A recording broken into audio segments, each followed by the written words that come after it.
This is RTV6 News at 6, working for you. A DoorDash delivery driver robbed at gunpoint. I'm Nicole Griffin tonight in Anderson, getting important takeaways from police that all delivery drivers should know. We'll tell you why one local school district is turning to voters to attract and retain teachers. My forecast sounds like a recipe: fog, drizzle, light rain, and even some snow. We begin first with a warning tonight from a local mother and a call to action for you. She says she was robbed at gunpoint while delivering food for DoorDash. Now she's walking through what happened with our Nicole Griffin, leading up to the moments the robber got inside her vehicle. I was terrified. I was just thinking about my kids, mostly, you know. Are they going to have a mom tomorrow? On Monday night, Jessica Hedquist was making a delivery for DoorDash in Anderson. But when she tried to deliver 2 Papa John's pizzas to a home on Cedar Street, they said, no one at this address goes by that name. I said, well, is there anyone here that ordered a pizza? And they said no. She called the customer, who said they just saw her drive by, and then 2 guys flagged her down in the road. She got out to give them their pizza, but they said they forgot their money, so she got back in her vehicle to wait. I sat down, and as soon as I sat down, I looked to my right, and there was a gun there. He wound up, placing it to my temple. I could feel him shaking, so I knew he was nervous. Jessica was armed as well, but decided not to pull out her gun. I was afraid if I moved my arm, it was gonna cause him to pull the trigger, even if he did it by accident. The suspect stole her purse and the 2 pizzas, but Jessica was not hurt.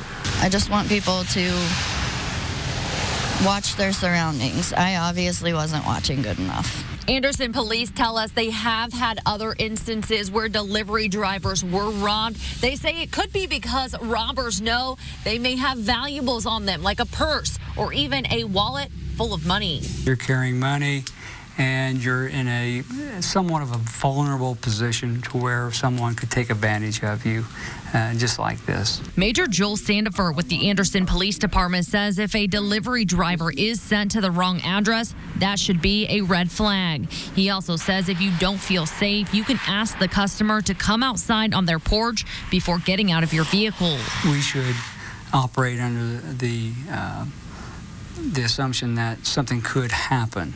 And in this case, it did. DoorDash also says they have a transparency feature that allows Dashers to see where they are going before accepting or rejecting the order. Working for you in Anderson, Nicole Griffin, RTV6. Well, DoorDash says they have a lot of women who are Dashers and deliver food for them because they can take their children in the car. They say the transparency feature Nicole mentioned allows them to reject orders in areas they don't view as safe. Anderson police are asking anyone with information in this case to contact their department. If you have a problem and need solved, or you want an issue that you want to call attention to, connect with RTV6 by giving us a call. We'll see what we can do to help. You can also send us an email at workingforyou@rtv6.com. They're losing teachers at an alarming rate, and it's having an impact on student learning. And Beech Grove superintendent believes the district can't compete in keeping teachers around. RTV6's Megan Sanctorum is working to find out what's going on to address this issue, and how schools hope you can help.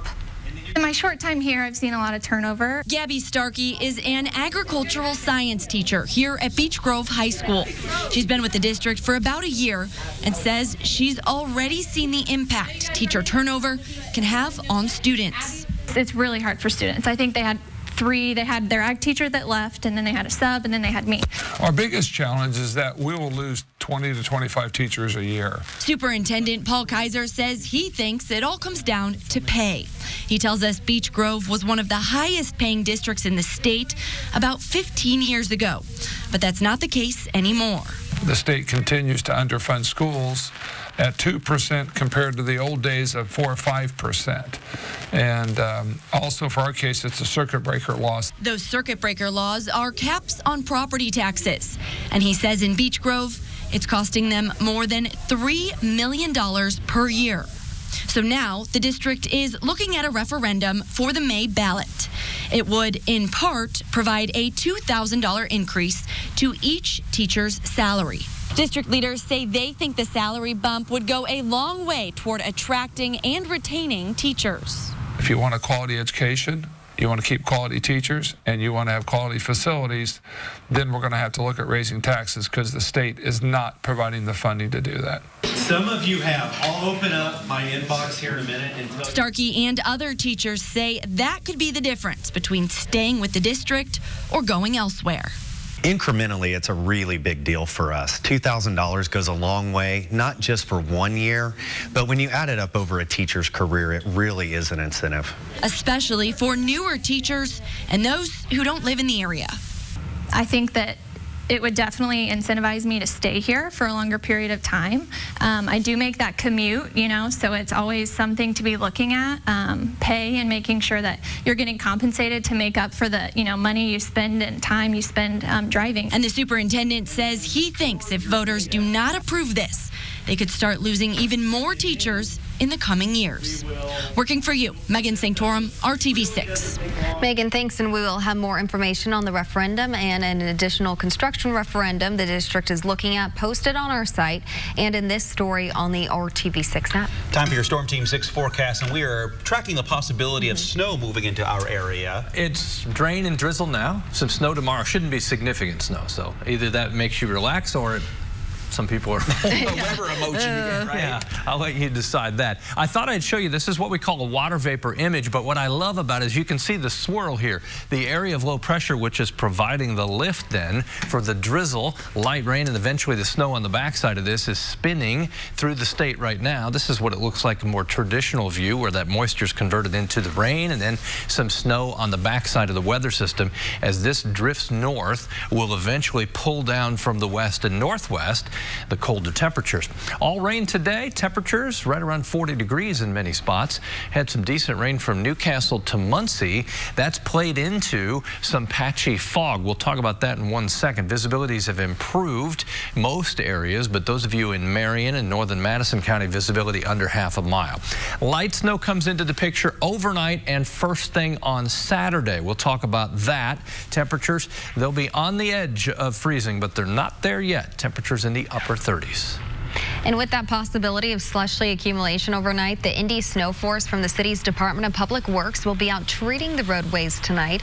The city says a full call out of 80 drivers will hit the streets at 11 tonight to salt and plow normal routes throughout the night. Another full shift will report for duty at 11 tomorrow morning to finish the job as needed. DPW staff will also be out salting ADA accessible ramps for the safety of pedestrians.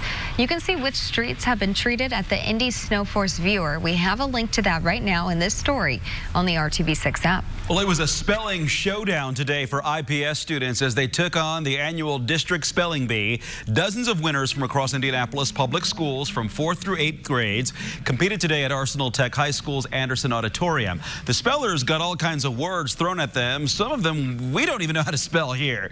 Some asked for word origins or for it to be used in a sentence. Others rattled the spelling right off. Amplify. A-M-P-L-I-F-Y. Dishevel. Well, for the second year in a row, Owen Norwalk outlasted all the other spellers to come out on top. Norwalk is a student at the Center for Inquiry, School 84. Now he moves on to the Marion County Regional Spelling Bee next month. The ultimate goal is the Scripps National Spelling Bee near the nation's capital coming up in May. A local Central Indiana couple had a dream to make sure parents could have a safe setting to provide clothing for their kids. So Kip and Stacy Bancroft started Stacy's Sharing Closet last year in 4 Southern Hancock community school buildings. The boutique-style clothing pantry provides children with new or gently used clothing inside the school. There's no limit to the number of times you can visit per year or the number of items you can take. If they don't have what you need, they are able to purchase you items with donations they've received from the community. Stacy Bancroft has been an educator for 28 years and saw the need. It's hard enough to ask for help, but when you come to a place like this and you can maintain your dignity and you can choose the things that you want to choose. The Bancrofts are in the process of opening another Stacy Sharing Closet at Knightstown Intermediate School. We'll have information on how to donate posted tonight on the IndyChannel.com. IU really needing a big-time win as we approach February and obviously in March. And they got it against Michigan State. We'll tell you how coming up in just a bit here on RTV6. And if you feel like you really need some snow, it's in the forecast for tomorrow. Won't be a lot, but it is some in what has been a rain-filled January. At ChooseYourChevy.com. This is RTV6 News at 6, working for you. More deaths in the Hoosier State linked to this year's influenza virus. That update tops our RTV6 news feed tonight. New numbers from the state health department show we are now up to 38, 7 more than last week. And for the first time this season, one of the patients is in the 5 to 24-year-old age group. The majority of the deaths have occurred in people 65 or older. The first successful use of a baby box in Seymour is highlighting the importance of turning to help if you should ever need it. Today we learned the baby surrendered this week was a healthy newborn girl. The fire chief says the firehouse where the box is located had staff there in the middle of the night when the baby was left there. They were able to get her out of the box within 30 seconds. Baby boxes like these have been popping up increasingly in Indiana, allowing someone to safely surrender a child without the fear of being punished. Tougher penalties for Indiana stores caught selling smoking or vaping products to anyone younger than 21 are on their way to becoming law. The state Senate passed a bill this week to triple the fines for stores that sell to underage customers.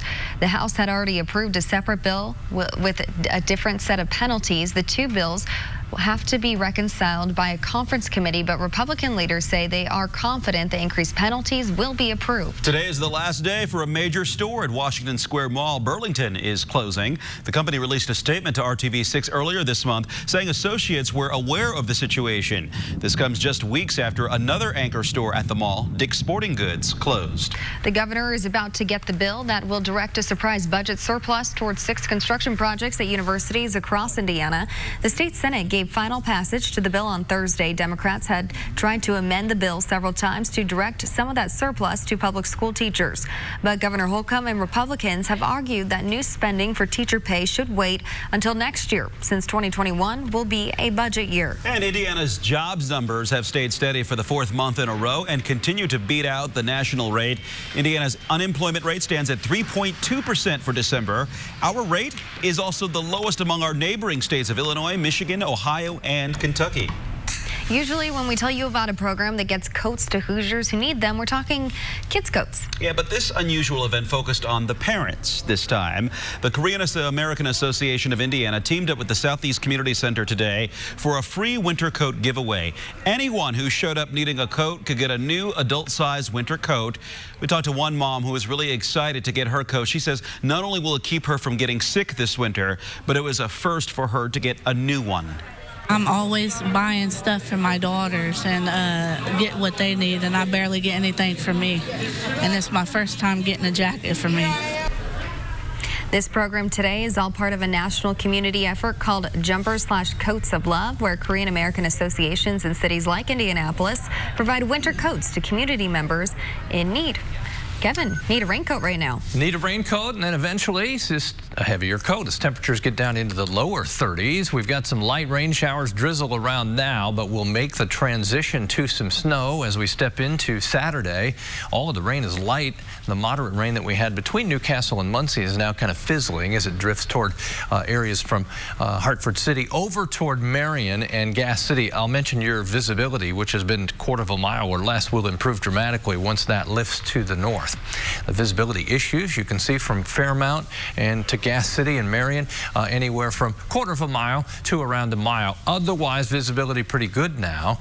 Temperatures to the north, upper 30s in Grant County, 41 in Anderson, 39 in Frankfort. To the south we go. Temperatures still well above freezing. That's really what we'll be concentrating on, is where we are in relationship to the freezing mark over the next 24 hours because of the rain, and then changing to snow. 9 o'clock tonight, light rain showers, most likely eastern and southeastern half of the state, may mix with some snow by the time we start approaching midnight. We'll keep our eye to the northwest as we go through the overnight. Sweeping in from Illinois into the northern half of the state will be the light snow that greets you for the first half of Saturday. Temperatures at or above freezing, 34 degrees for the high, inch or less of accumulation generally expected. 36 will be the high temperature on Sunday. today. Mainly grass is where you'll see some of the accumulating snow. But again, always watch those bridges. You're driving along, you think everything's great because the road's just wet. But bridges where the air gets underneath that often freeze first.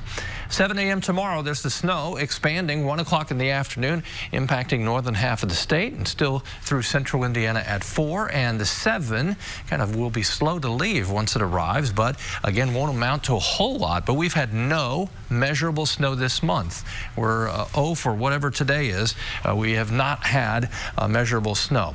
As far as the wind, anywhere from 20 to 30 miles per hour, and it will feel colder than the lower 30s. Sunday's dry. We begin a dry stretch. Temperatures as they warm to about 36 with a mostly cloudy sky. Won't be quite as windy either. Early next week, temperatures back to around 40. Midweek will be our next opportunity for a chance for some rain. Here's your 7-day planner. Nothing Arctic there. No big storm systems there. It just is the 7-day forecast. It just is. It just is. Take it in, right? All right, thanks, Kevin. Take it as it is. Hey, the Hoosiers are celebrating a big win right now. We're also looking ahead to high school hoops. RTV6 Sports' Brad Brown is here with the latest. Hey, Brad. Mark and Amanda, thanks. Another solid slate of high school basketball games tonight. Here's a look at some of the stops we'll be making. Westfield and Brownsburg. We will have girls and boys games from that matchup. The Marion County champs, Lawrence North boys. They are at North Central tonight. We'll see you back here with some highlights from these games on the news at 11. And good evening indeed. IU fans have to wonder which team the Hoosiers will show up with on any given night. Last night was probably their best showing of the season. A hard-fought win over 11th ranked Michigan State. Dave First has more on how they got it done. Every now and then, the Hall hosts a night with a special feel. This was one of those nights. Heck, even Victor Oladipo is texting his friends about how special it was. With Indiana playing as hard as they have all season, including transfer Joey Brunk, who himself outscored Michigan State in the first 5 minutes. I think we have a lot of belief in each other and, belief in what we've been doing since we've been here this summer. And, we weren't gonna quit fighting. Michigan State brought one salvo after another. They're not only the Big Ten's top team, but one of the country's top teams for a reason. But it wasn't Archie Miller calling a timeout to stop a run. It was what the players did themselves, including an Al Durham 3 with just under 2 minutes to play, which helped seal the deal. A far cry from where this team was a year ago, with these same situations turned into losses. Those L's, I feel like we took those, we saved them, and we, learned from them, and now I feel like they're coming to the light, basically. We just played as hard as we could, in all honesty. We're going to give it our all every night, and we were just playing as hard as we can. We have a good camaraderie as a team. We have good leadership right now, and we have some poise that in tough spots, we can come back and hang in there. And just for good measure, it's defense that wraps up the game, denying one of the country's top point guards. He'll have his day, just not this one, not here. Not now. We have great fans here at Indiana, and they were out early today, and they were rocking from the jump, and we love playing in front of them,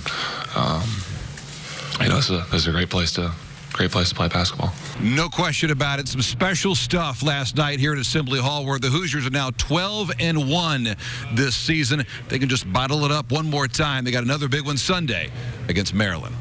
In Bloomington, Dave First, RTV6 Sports. Dave, thanks. Purdue has a home game tonight, taking on Wisconsin. The Boilermakers lost at Mackey Arena their last time out. That was Tuesday against Illinois. So this turns into a key game for Purdue. They're 10th place in the Big Ten right now, trying to climb back toward the top half. Coach Matt Painter talking about trying to keep his guys on track.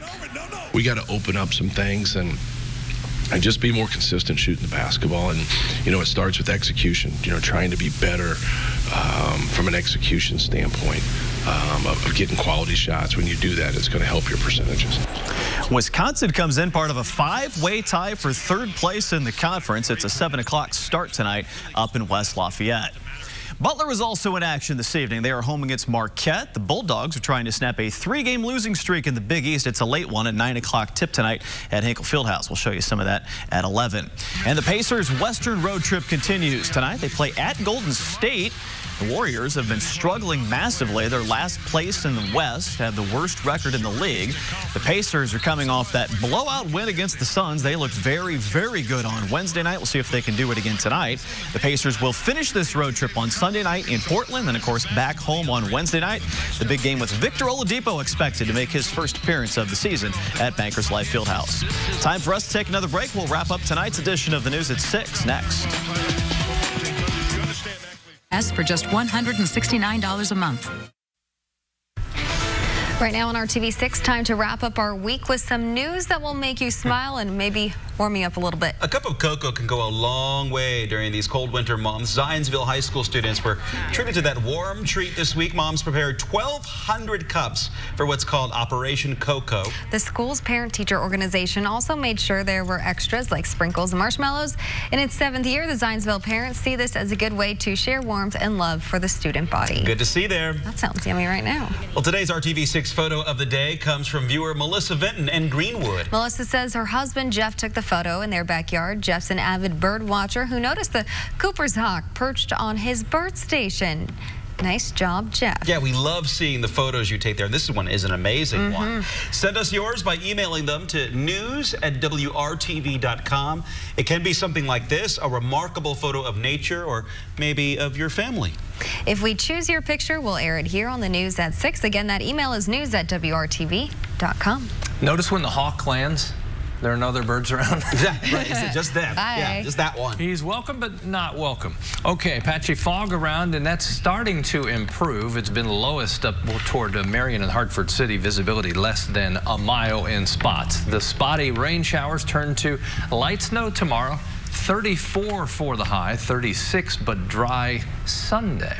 So if you wanted some snow, we'll get a little Here tomorrow. it comes, right? Generally an inch or less. A little taste of it. And bundle up, too. Yes, absolutely. That does it for us here at 6 o'clock. World News is next. We'll see you at 7.